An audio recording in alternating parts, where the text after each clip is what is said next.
Bir pokistonlik bir bola payg'ambarimiz sollallohu alayhi vasallamga o'ta muhabbatli ekanlar. Ismlari Muhammad ekan. O'sha bola kim Muhammad deb ismlar bilan zikr qilinsa, o'rnidan turar ekanda sollallohu alayhi ya Rasululloh deb shu narsani qalbi qo'lini ko'ksiga qo'yib payg'ambar sollallohu alayhi vasallamga salovat aytar ekan. O'sha narsani hayotiga odat qilgan ekan. Uni o'rtoqlari kalaka qilib Muhammad deb qo'ysa, darrov turar ekanda qo'lini ko'ksiga qo'yib sollallohu alayhi ya Rasululloh deydi ekan. Shunga odatlangan ekan. Kim Muhammad deb chaqirsa, qo'lini darrov ko'ksiga qo'yar ekanda sollallohu alayhi ya Rasululloh deydi ekan. Bir qancha muayyan yoshga yetib hajga borishlik nasib qildi.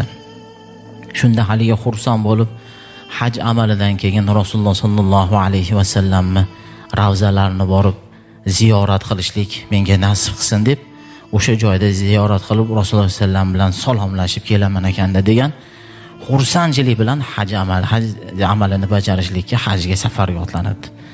Hargi joyda haj amallarini bajarib endi Madina-i Munavvaraga boramiz deganda sheriklari hammasi ketib qoldi. Shunda endi o'zim qoldim deb Madina-i Munavvaraga yo'l oldi. Madina-i Munavvaraga kirib kelayotganda kechasi kirib boribdi. Kirib borganda bashang kiyingan, chiroyli, xushbichon bir inson ro'paralarga chiqib, "Musofir ko'rinasiz, birodar" debdi. "Ha, musofirman."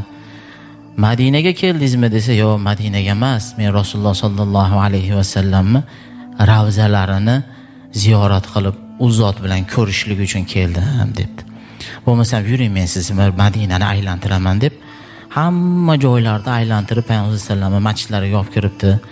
Mana ustunlarda, hamma ustunlarni ko'rsatib, falon yilda mana falon yilda yil qurilgan, falon hamma narsalarni tushuntirib oxir tahajjud vaqti bo'lib qoldi. Billa tahajjud namozini o'qishibdi. Billa tahajjud namozini o'qishgandan keyin haligi ulug' inson haligi odamni tark qilib ko'rishamiz deb haligi odamni tark qildi. Shunda haligi Muhammad ismli bola juda atiri shirin ekan debdi, ertalab chiqib shu do'kondan shu atirni topib, shuni o'zimga sepib yuraman. Juda xushbichim atir ekan deb.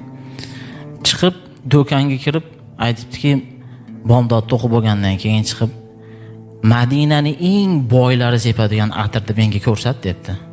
Desa, "Sen bu joydan topa olmaysan, o teparoqqa chiqsang eng qimmat atirlar o'sha yerda sotiladi" debdi.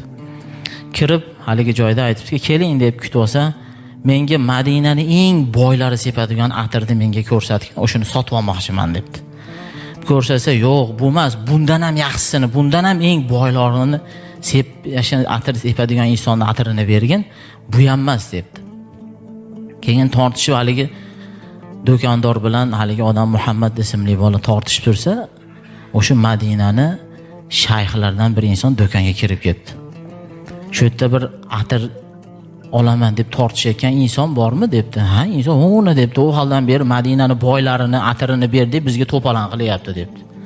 Kelib haligi shayx Muhammad ko'rib turib, "Bir ko'rishlikka izn bering menga" debdi.